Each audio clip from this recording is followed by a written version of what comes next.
আমাদের বে অফ বেঙ্গল যে আছে সেটাকে নিরাপদ রাখা, আমাদের বন্ধুদের সঙ্গে আমাদের সম্পর্ককে স্থিতিশীল রাখা, আমাদের প্রতিবেশীদের সঙ্গে সম্পর্ককে স্থিতিশীল রাখা, এই বিষয়গুলো অবশ্যই আমাদেরকে সমাধান করতে হবে। বাংলাদেশের এই যে পরিবর্তন, আপনার রাজনৈতিক যে পরিবর্তন হয়েছে, সেই পরিবর্তনের ফলে আমাদের যে ম্যাক্রো ইকোনমিক্সের অবস্থাটা এক্স্যাক্টলি কি আছে, সামগ্রিকভাবে আমরা আমাদের অর্থনীতিকে আমরা কিভাবে সামনের দিকে এগিয়ে নিয়ে যাওয়ার কথা চিন্তা করছি। আমরা আমাদের সরকারের পক্ষ থেকে আমরা বলেছি যে আমরা কিভাবে এগুতে চাই। আপনারা নিশ্চয়ই সবাই জানেন ইতিমধ্যে যে আমাদের মাননীয় প্রধানমন্ত্রী তারেক রহমান সাহেব ইলেকশন ম্যানিফেস্টোতে যে জিনিসগুলো আমরা দিয়েছিলাম সেগুলো ইমপ্লিমেন্ট করার জন্য তিনি একটার পর একটা কাজ করে যাচ্ছেন।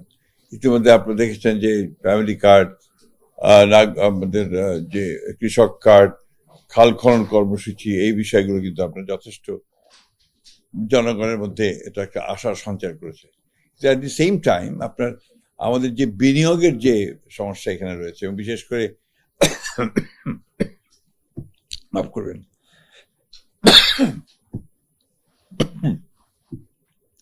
এই বিনিয়োগের ব্যাপারে সবচেয়ে বড় যে বাধাটা হয়ে দাঁড়িয়েছে তাদের মতে, তারা বলছেন যে এখানে আমাদের যে এজেন্সিগুলো আছে, সরকারের এজেন্সিগুলো যেগুলো আছে, সেই এজেন্সিগুলো খুব স্লো, ধীর গতিতে চলে। তারা যে গতিতে তারা এটার সমাধান করতে চায় তাদের একটা বিনিয়োগ ইস্যুকে, সেখানে তারা যথেষ্ট সেখানে একটা নেগেটিভ অবস্থা তৈরি, হতাশ হয়ে যায়, এবং এটা একটা অন্যতম প্রধান একটা সমস্যা। সেগুলো আমরা বলেছি যে আমরা চেষ্টা করছি যে সেই সমস্ত বিষয়গুলোকে ঠিক করে নিয়ে আসার জন্য আমাদের ব্যুরোক্রেসিকে সঠিকভাবে ঠিক করা, এবং এনভায়রনমেন্ট, আপনার ইনভেস্টমেন্ট এনভায়রনমেন্টটা তৈরি করা। এখানে ব্যবসা করার যে ক্লাইমেট, এটা কিন্তু আপনার খুব একটা ভালো না, এনভায়রনমেন্টটা খুব একটা ভালো না, যে কারণে এই জিনিসটাকে আমরা বলেছি যে আমরা এটাকে ভালো করে নিয়ে আসার চেষ্টা করছি। এবং আমাদের প্রধানমন্ত্রী এই বিষয়ে অত্যন্ত আগ্রহী। তিনি প্রতিদিনই এই বিষয়কে নিয়ে আলোচনা করছেন, কথা বলছেন। প্রত্যেকটা মন্ত্রণালয়কে তিনি অতি দ্রুত আপনার চেষ্টা করছেন যে প্রত্যেকটা কাজের জন্য, বিশেষ করে আমাদের সবচেয়ে বড় সমস্যা হয়েছে আপনার এনার্জি সেক্টরে।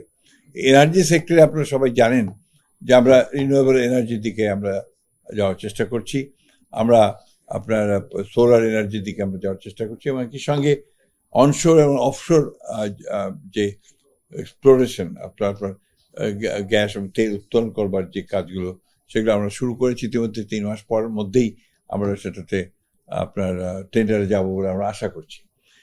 আমরা সবাই জানি যে আমাদের মতো একটা দেশে এখানে হিউজ পপুলেশন, এখানে দ্রুত আমাদেরকে এগিয়ে যেতে হবে অর্থনৈতিক উন্নয়নের দিকে। আমাদের রাজনৈতিক যে সমস্যাগুলো এখানে তৈরি হয়েছিল অতীতে, সে সমস্যা এখনো যে চলে গেছে তা বলবো না, কিন্তু আগের চেয়ে অনেকটা ইতিবাচক হয়েছে। আমরা বিশ্বাস করছি যে আপনার একটা স্থিতিশীলতা যদি আমরা নিয়ে আসতে পারি দেশের মধ্যে, তাহলে অবশ্যই আমরা আমাদের যে লক্ষ্য আছে অর্থনৈতিক উন্নয়ন করা, আপনার দেশে ইনভেস্টমেন্ট বাড়ানো, দেশে মানুষের কর্মসংস্থানের সৃষ্টি করা, এই কাজগুলোতে আমরা এগিয়ে যেতে সক্ষম হব।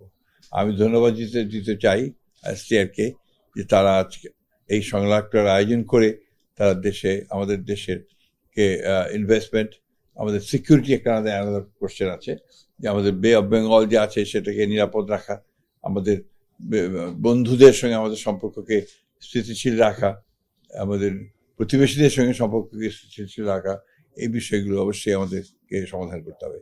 আরেকটি বড় সমস্যা যেটা আমাদের মধ্যে আছে, সেটা এখনো আলাপ হয়নি, হয়তো সম্ভবত আলাপ হবে, রোহিঙ্গা ইস্যু। এটা আমাদের জন্য একটা বড় সমস্যা। এই সমস্যাটা আমরা সমাধান করতে চাই, এবং আমি STR-কে ধন্যবাদ দিতে চাই যে তারা তাদের অর্গানাইজেশনের তরফ থেকে এই সংলাপটা শুরু করিয়েছে। আমি আশা করব যে এই সংলাপের জের ধরে সামনে আরও আলোচনা হবে, আরও ডিসকাশনস হবে, এবং সঠিকভাবে আমরা এগিয়ে যেতে সক্ষম হব। আপনাদের সকলকে ধন্যবাদ।